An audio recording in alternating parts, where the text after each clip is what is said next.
The moment my daughter's voice sliced through the quiet of the doctor's waiting room, I felt the air around me freeze, as if someone had opened a door to an invisible winter.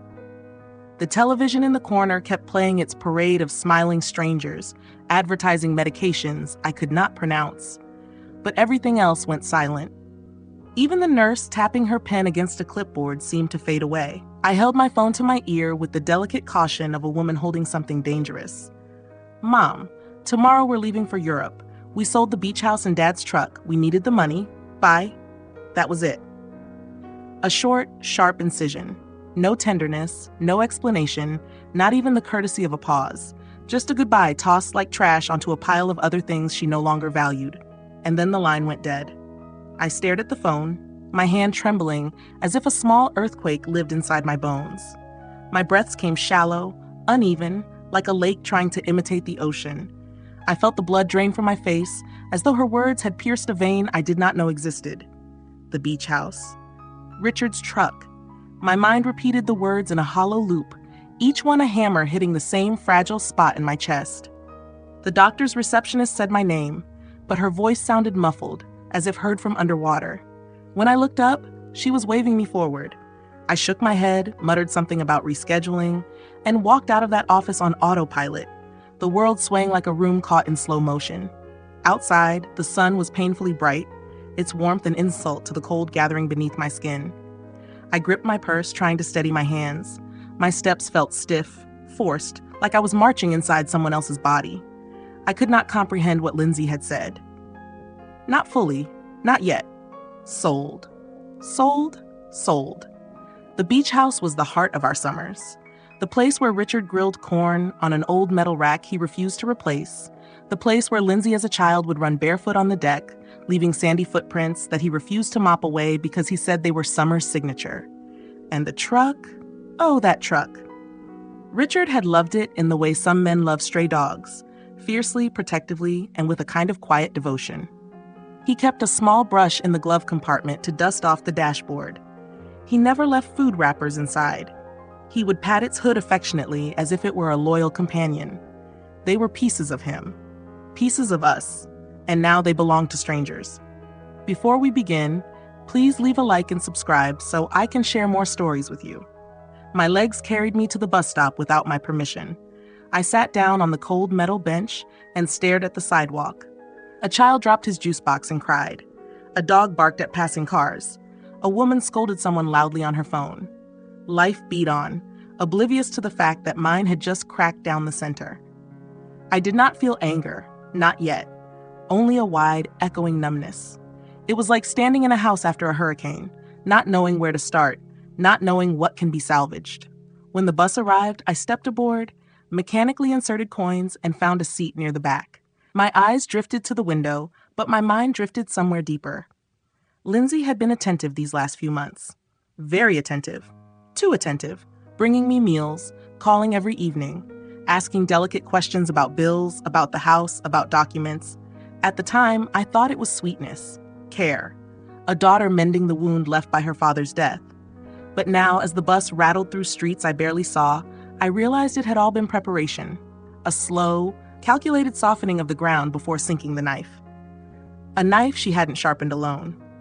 Kevin, I had never trusted that man. Something in his smile always felt off, not threatening, not aggressive, but vacant, like a curtain covering an empty window. A charm without sincerity, a politeness without warmth, an ambition too quick to hide itself behind compliments.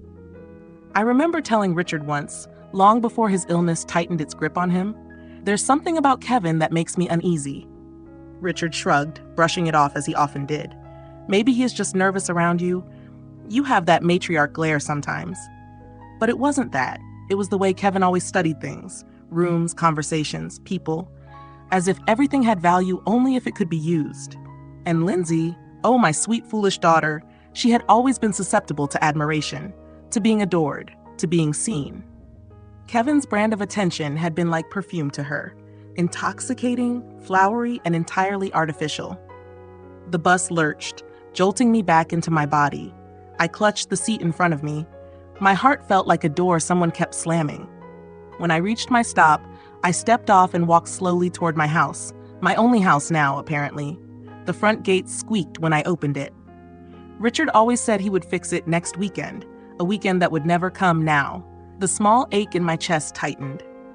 As I crossed the yard, memories washed over me, not gently but like waves dragging debris ashore. Richard trimming the hedge, Lindsay sitting on the steps, painting her nails, our old cat sunbathing near the rose bush. So many ghosts in one place. Inside, I set my purse down and inhaled deeply. The house smelled faintly of lavender, the scent I used for the laundry. The familiarity should have comforted me, but instead it made the betrayal more jarring, like finding a bruise under warm light. I sank into the armchair by the window, the one where Richard used to drink his evening tea. I stared at the empty space beside it, where his small wooden table used to sit before Lindsay convinced me to donate it to clear the clutter. I hadn't thought much of it then, but she had been clearing more than clutter, hadn't she? I pressed my fingers against my temple. I felt 20 years older in one afternoon. Then an unexpected thought bubbled to the surface, so out of place it made me sit up straighter. Richard knew he was sick. He had known months before he told me anything at all. I had sensed something was wrong long before he admitted it. The fatigue, the small winces he tried to hide, the sudden, inexplicable need to organize everything. He was not a man who liked paperwork. So when he began spending hours in his study, arranging folders, updating files, making phone calls behind closed doors, I knew he was planning something. I had never asked him what, because I feared the answer. After the diagnosis became official, he softened toward me in a way he never had before. Not with words, he was not a poetic man, but with gestures. He cleaned the gutters without me asking. He organized our photo albums. He polished the good silver. He labeled boxes in the garage. And when he died 6 months ago, it felt like he had taken all the color from the world with him. But he had left something else too, something I had forgotten until that moment. My phone buzzed beside me, dragging me from the fog. I frowned at the screen. A number I did not recognize. I let it ring once, twice. A strange instinct nudged me to answer. "Hello?" A calm, professional voice responded. "Mrs. Hollander? Is this Simone Hollander?" "Yes," I whispered, unsure. "My name is Stephen McAllister. I worked closely with your husband." The name hit me like a soft but unmistakable bell. Richard had mentioned him once, or maybe twice. A quiet man, he said. Smart, loyal, discreet like a brother.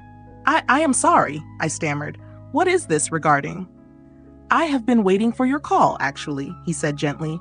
"But after some time passed, I felt it was appropriate for me to reach out instead. Your husband asked me to guide you through certain matters when the time was right." When the time was right.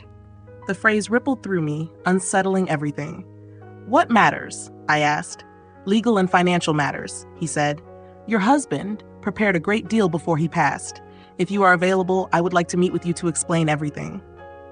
When the time was right. And suddenly, I understood.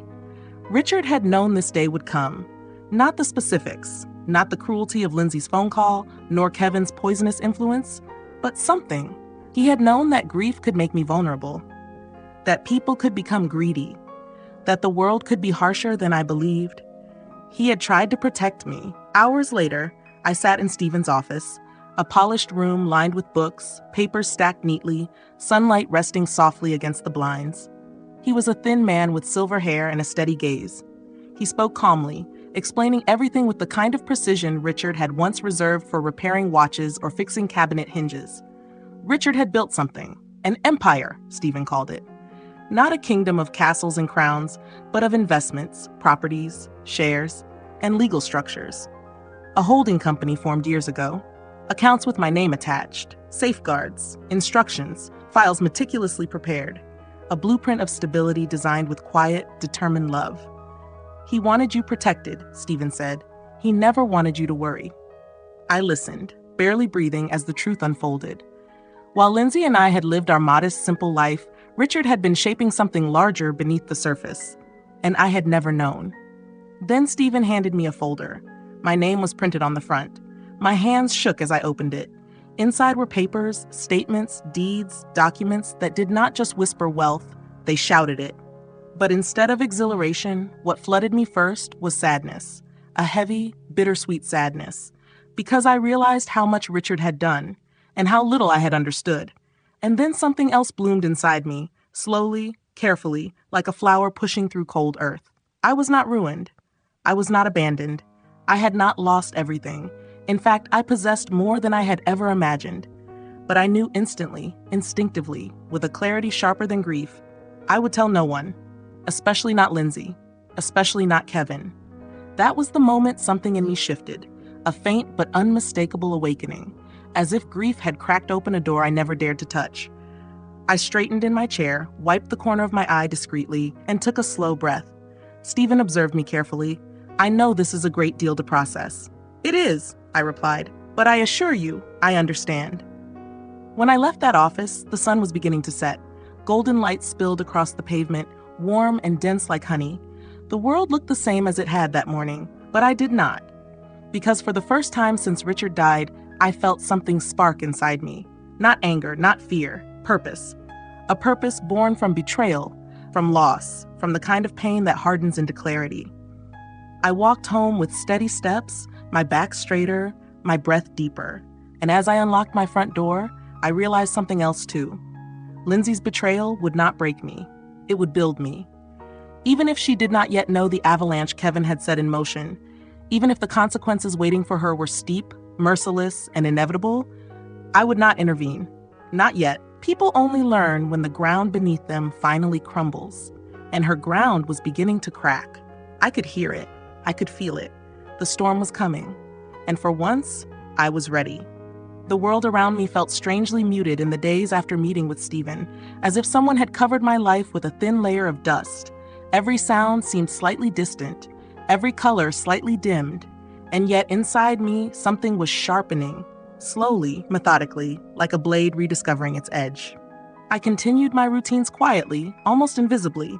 I cooked simple meals. I cleaned the house. I walked in the mornings and read in the afternoons. I answered polite messages from neighbors and declined invitations for lunch, saying I was still processing things after Richard's passing. That part was true, but not in the way they imagined.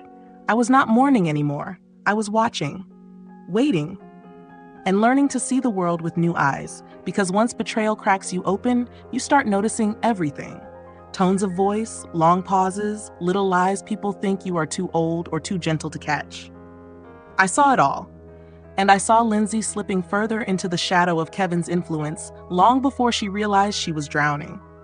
For weeks after that devastating phone call, she barely contacted me.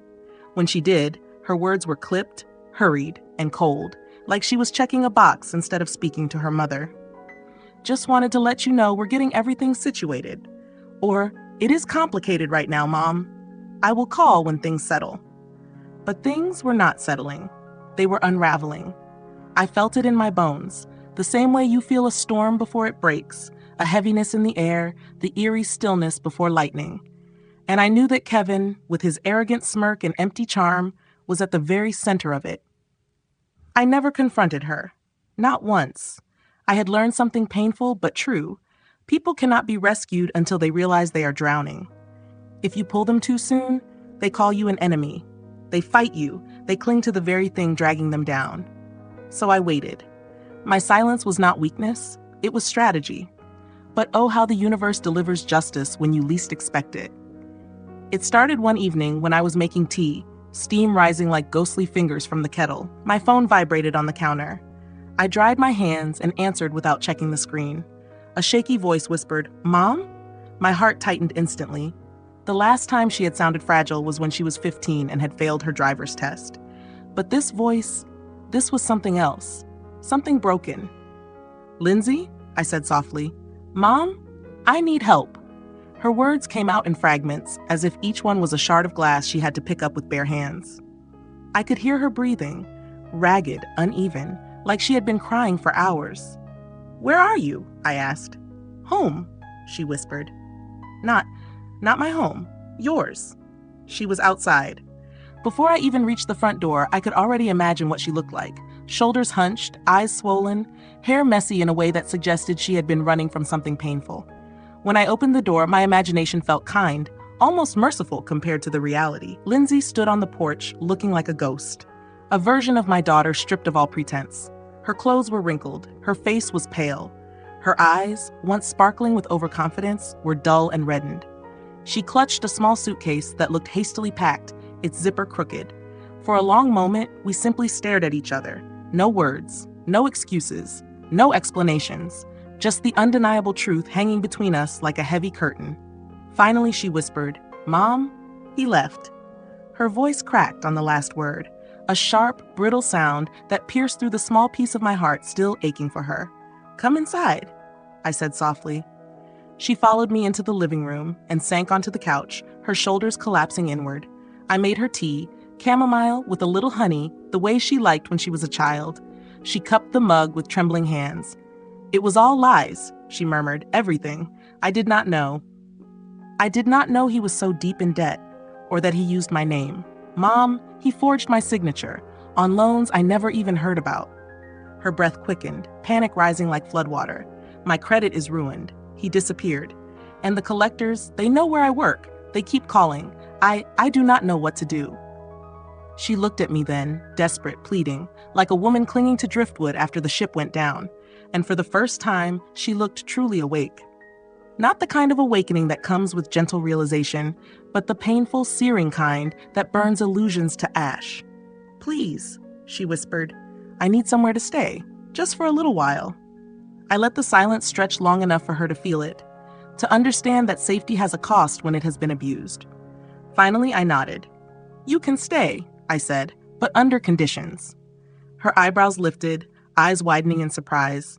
She had expected immediate forgiveness, immediate comfort, immediate rescue. That was what she had always received before, from me, from Richard, from everyone who loved her, but that version of me no longer existed. She swallowed. "Conditions?" "Yes," I said gently but firmly. "You will work. You will take responsibility. You will face the consequences of the choices you made. You will rebuild your life, not on lies, not on shortcuts, not through someone else's effort." Her lips trembled. "Mom, I have nothing. I do not even have a job anymore." "Then you will find one." Her eyes watered again, but these tears were different from the panicked ones earlier. These were tears of realization, of humility, of understanding that the world she built with Kevin had collapsed, and she had helped build it. "But," I added softly, "you are still my daughter, and I will not let you fall further than you already have." She leaned forward and buried her face in her hands, a sob escaping her chest. I placed a hand on her back, not with the tenderness of coddling, but the steadiness of support, a pillar, not a crutch. That night, after she fell asleep in the guest room, I stood in the hallway and watched her from the doorway. Her face, even in sleep, looked haunted. But beneath the exhaustion, there was something else, something I had not seen in years. Humility, growth, the beginning of accountability. She would rise from this, I knew it. But it had to be slow, real, earned. No shortcuts, no illusions. Over the following weeks, Lindsay worked small retail jobs, often returning home exhausted, her feet sore, her voice hoarse from dealing with customers. She faced rejection after rejection from better positions. She cried sometimes, quietly, in the shower or into her pillow. But she kept moving. She learned to budget. She learned to say no. She learned to breathe through discomfort instead of escaping it. And through all of that, I kept my secret. Richard's empire remained locked behind closed doors, guarding itself like a silent sentry. Not a word about the holding company, not a word about the accounts, not a word about the wealth that could have wiped her debts clean in a single afternoon. Because this was not the time. She needed to learn who she was without Kevin, who she was without entitlement, who she was without the illusion of easy comfort. And slowly, I saw it happening. The glitter in her eyes, the superficial shine Kevin had cultivated, began to fade. In its place came something steadier, warmer, more human, clarity. One evening, she came home later than usual and sat across from me at the kitchen table. Her face looked tired, but her posture was straighter. "I do not blame you for being disappointed in me," she said quietly. "I was blind. I was proud. And I hurt you. Mom, I hurt you deeply. I know that now." Her voice wavered, but she held my gaze. "And I want to fix it. All of it." I felt something soften inside me, slowly, cautiously, like snow thawing after a long winter. "This is the first time," I said, "that I believe you truly mean it." She nodded, tears pooling but not falling. She looked older somehow, Not in the physical sense, but in the way people age when they finally understand the consequences of their own choices. That was the moment I knew she was ready for the truth. Not all of it, but enough. "Lindsay," I said softly, "Kevin lied to you. He manipulated you. He forged your name, and I have evidence." She froze, her breath catching. "What?" "Richard prepared everything before he passed, and with Stephen's help, we can take Kevin to court." Her lips parted in shock, a tremble traveling through her body. "Court? Mom, do you mean we can hold him accountable?" "Yes," I said, "but only if you are strong enough to face him." A long silence followed. Then, slowly, deliberately, she nodded. "I want to. I need to." I reached across the table and took her hand. Not as a rescuer, not as a protector, but as an ally. "We will do this together." In that moment, for the first time in a long while, I saw a glimmer of the daughter I once knew, the one who laughed easily, trusted openly, loved passionately. And I realized something profound. Richard had been right. He did not leave a letter. He left a plan. And Lindsay and I were finally stepping into it. The next chapter would demand strength, truth, and confrontation. But we were ready. At least, almost. The morning we met with Stephen to begin formal proceedings against Kevin, the sky was the color of steel, flat, cold, indifferent. It was the kind of sky that seemed to know secrets, the kind that watched quietly as people broke and rebuilt themselves beneath it. I remember standing at the kitchen counter, pouring coffee into 2 mugs, listening to the sound of Lindsay's footsteps overhead. They were slow, hesitant, almost timid, not the confident clicking stride she once carried like a weapon. These footsteps belonged to a different woman entirely, a woman who had been burned down to bone and was learning painstakingly how to rebuild herself without depending on the hands that had set her on fire. When she finally came downstairs, she wore a simple blouse and a black jacket, her hair pulled back neatly. Her eyes were still tired, but there was a new steadiness in them, the kind that emerges only when someone has run out of room to hide. She sat across from me, fingers tapping nervously on the table. "Mom," she whispered, "I am scared." "I know," I said gently, "and that fear is exactly why you must do this." She nodded and wrapped her hands around the mug I placed before her. I watched her sip, watched her swallow, watched her try to steady her breathing. And I realized something painful but undeniable. This was the first time in years that Lindsay was truly present in her own life. No illusions, no borrowed confidence, no gilded promises whispered by a man who used affection like bait. Just Lindsay, raw, flawed, learning. And I felt a strange mixture of sorrow and pride sitting side by side inside my chest, like 2 sisters who had finally stopped fighting. We drove to Stephen's office in silence. The city passed by outside the window in a blur of familiar shapes. I kept my hands steady on the wheel, even though my pulse beat too fast, as if trying to keep tempo with the storm I knew was approaching. There are moments in life when justice and pain walk hand in hand, and this was one of them. When we arrived, Stephen greeted us with his usual calm expression, as though he had been expecting the intensity of this day for years. He invited us into the conference room, where a stack of documents waited on the polished wooden table. Papers filled with evidence, timelines, forged signatures so sloppy in hindsight that it sickened me to think I had ever doubted my own instincts. "Lindsay," Stephen said with measured gentleness, "before we begin, I need to prepare you. This will be emotionally difficult. You will be confronting the very evidence of what he did to you." Lindsay inhaled deeply. "Show me everything." I sat beside her, my hand resting lightly on hers, not leading, not rescuing, but grounding her, letting her know I was there without interfering with the strength she needed to summon on her own. Stephen walked us through the documents, the forged loans, the debt collector's reports, the falsified emails, statements that showed Kevin had been drowning financially long before he swept Lindsay into his web. Lies layered over lies like mold building in darkness. All tied together like a knot, he believed no one would have the courage to untangle. Lindsay stared, silent, as each piece of evidence was set before her. Her jaw tightened, her eyes darkened, not with fear, but with a new kind of resolve. When Stephen finally finished, she closed her eyes and exhaled slowly. "He did all of this," she whispered. "He used my name, my future. And he will answer for it," I said softly. Her eyes met mine. For a moment, I saw the little girl she used to be, the one who scraped her knee climbing a fence and tried to hide the tears until I wrapped her in my arms. But now she was grown, and these wounds needed a different kind of healing. We spent hours going through everything, building the case step by step. Lindsay asked questions, hard questions, intelligent questions, the kind of questions she would never have asked months earlier. Watching her unravel the truth piece by piece felt like watching someone walk barefoot across hot coals. Painful, but necessary. By the time we left Stephen's office, the sky outside had darkened, clouds gathering like spectators for the showdown to come. As we stepped onto the sidewalk, Lindsay stopped abruptly, her shoulders tense. "Mom," she said, turning to me with trembling lips, "I let him turn me into someone I do not recognize. I lied to you. I defended him. I chose him over everything. How did I let it go so far?" Her voice cracked, but not in the familiar, helpless way it used to. There was strength woven into her sorrow now, like threads of iron running through silk. I placed a hand on her cheek. "Because you believed he loved you. Belief makes us blind sometimes, but blindness is not the same thing as guilt." She swallowed hard. "But I hurt you." "Yes," I said, "because truth mattered." "You did, and you are making it right." Her eyes filled, not with shame but with understanding. We walked the rest of the way to the car without speaking, and for the first time in months, the silence between us felt gentle rather than heavy, almost healing. The next few weeks were a storm of preparation. Lindsay met with Stephen multiple times, reviewed documents, practiced her statements.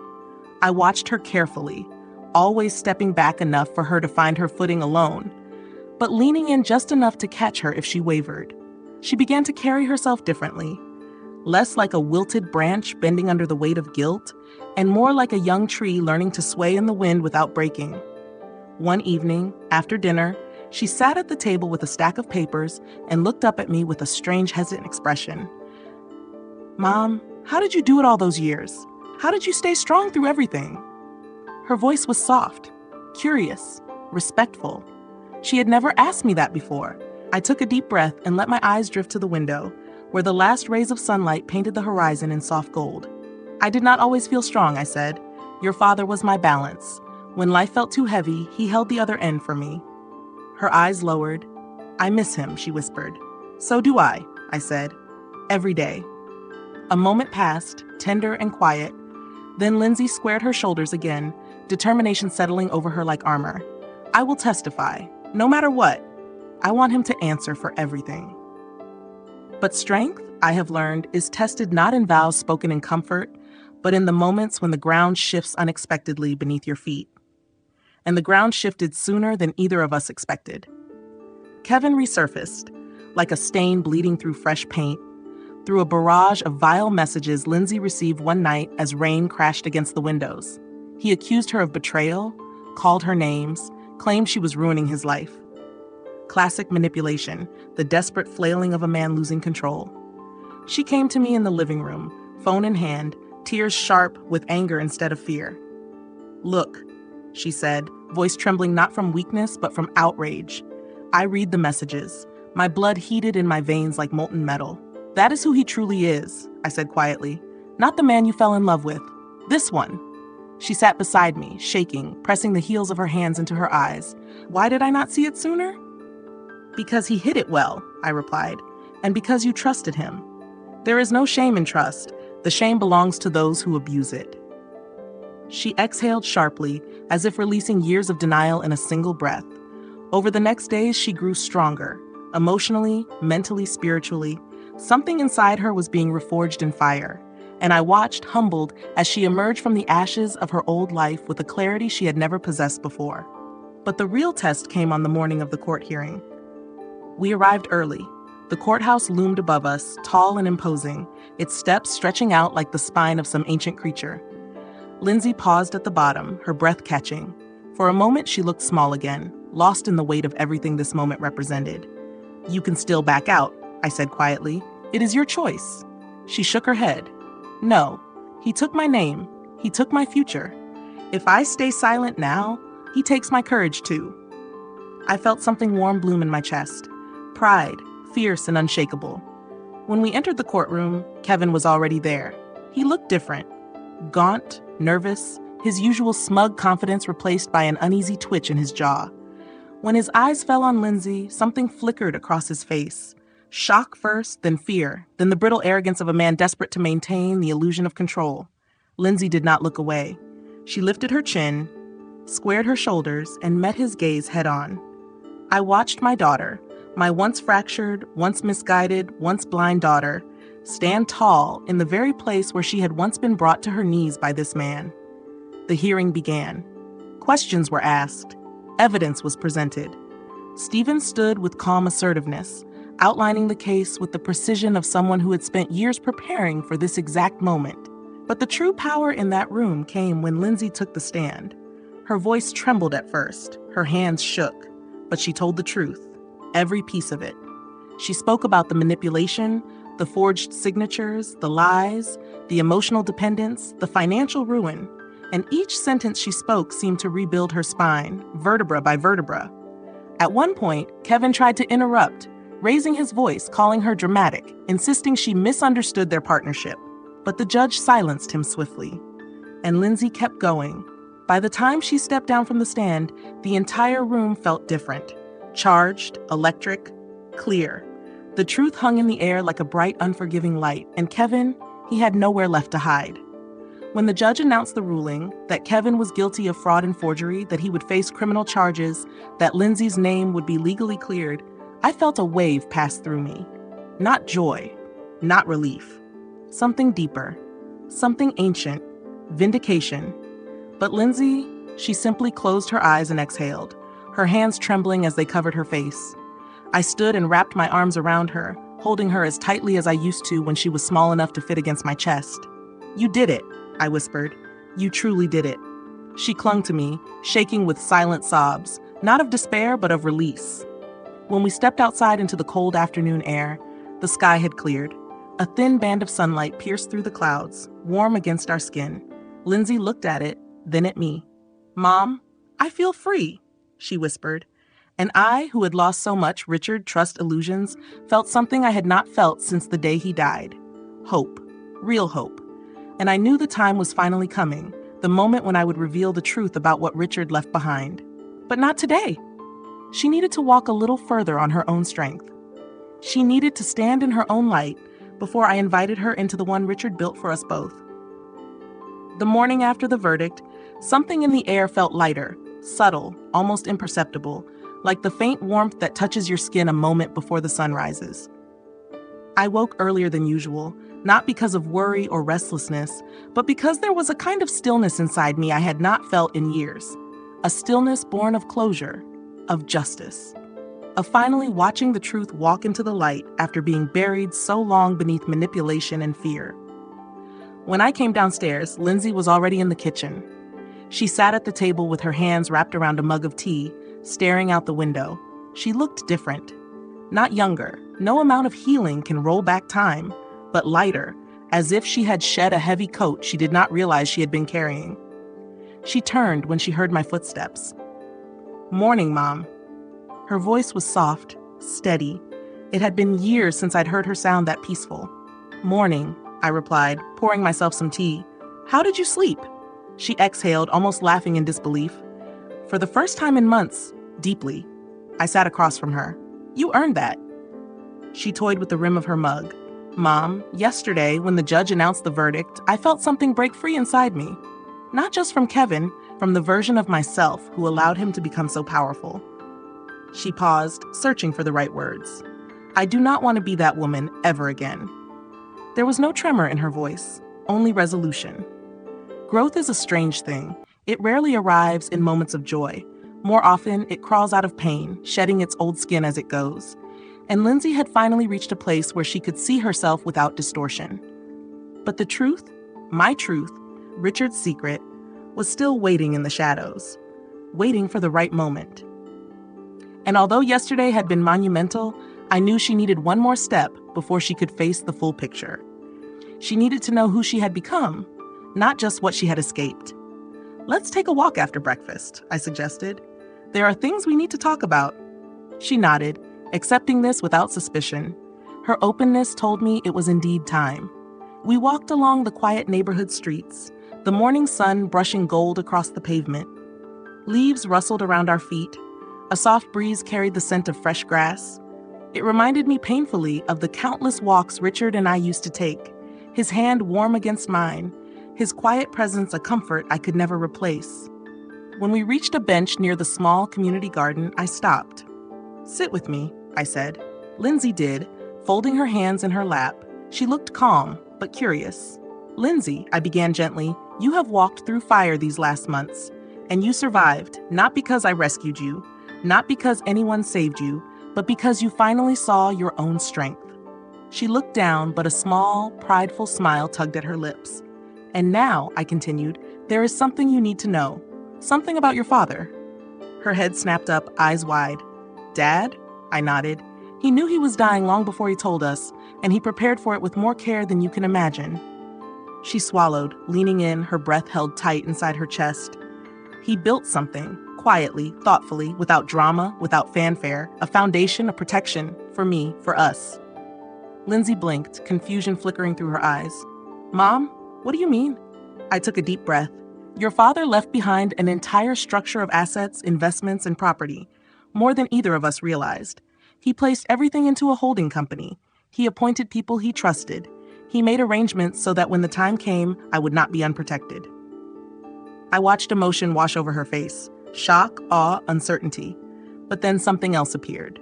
Fear. "Mom, why are you telling me this now?" "Because," I said gently, "you have finally become someone who will understand the responsibility behind it."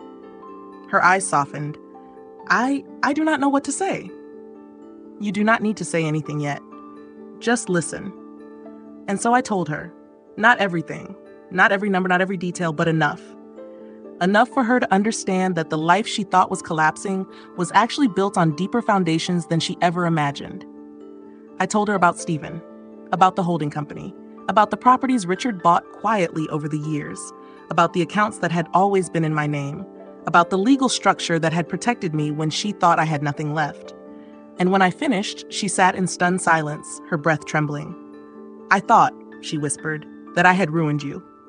I shook my head slowly. "You hurt me. Yes, deeply. But you did not ruin me, because your father never left me unprotected." Her eyes filled with tears. "Why? Why did you never tell me?"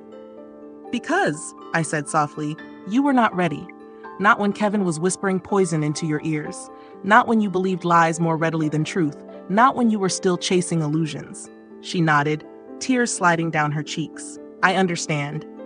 "And now," I said, touching her hand, "you have proven something. Not to me, to yourself, that you can rebuild, that you can work, that you can face consequences, that you can rise." The wind rustled through the nearby trees, carrying a soft whisper through the branches. Lindsay wiped her cheeks, breathing shakily. "Dad, he always knew, didn't he? He always knew I would need to grow up." A sad smile touched my lips. "He believed in you, even when you lost sight of yourself." She nodded slowly, absorbing it, letting it settle inside her like a long-delayed truth. After a long moment, she asked, "Mom, what happens now?" "Now," I said, "we rebuild the right way, together, with honesty, with boundaries, with purpose." She exhaled, long and shaky, as if releasing years of self-doubt. "I want to help with everything, with Dad's legacy, with your plans, with whatever comes next." I studied her face. Not the desperate, guilt-ridden expression she had worn for months, not the defensive stubbornness she had shown for years, but something new, a woman, an equal. My daughter, finally grown, and I nodded. "You will, when the time is right." We sat together for a long while, letting the sun warm our faces, letting peace settle into places grief used to live. Over the next months, life became something almost gentle again. Lindsay kept her simple job, not because she had to anymore, but because it grounded her. She paid off small debts one by one. She cooked dinner some nights. She apologized without prompting. She listened. She learned. She healed. And I healed too. Grief is not a straight path. It is a spiral. Some days I missed Richard so much the ache felt physical. Some nights I would sit by his old armchair and run my fingers along the worn fabric, imagining the weight of him still there. But gradually, memory shifted from a wound into a companion, soft, warm, present in a different way. One evening, Lindsay joined me in the living room after work.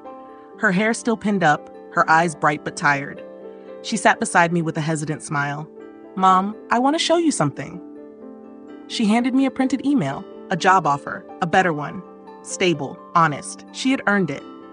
"I am proud of you," I said, pulling her into a hug. She leaned against me, no longer the wayward daughter who needed rescuing, but a woman stepping into her future with clarity. "Mom," she whispered, "thank you for not giving up on me." I kissed the top of her head. A mother's love is not blind, but it is patient. And it was true. I had not saved her.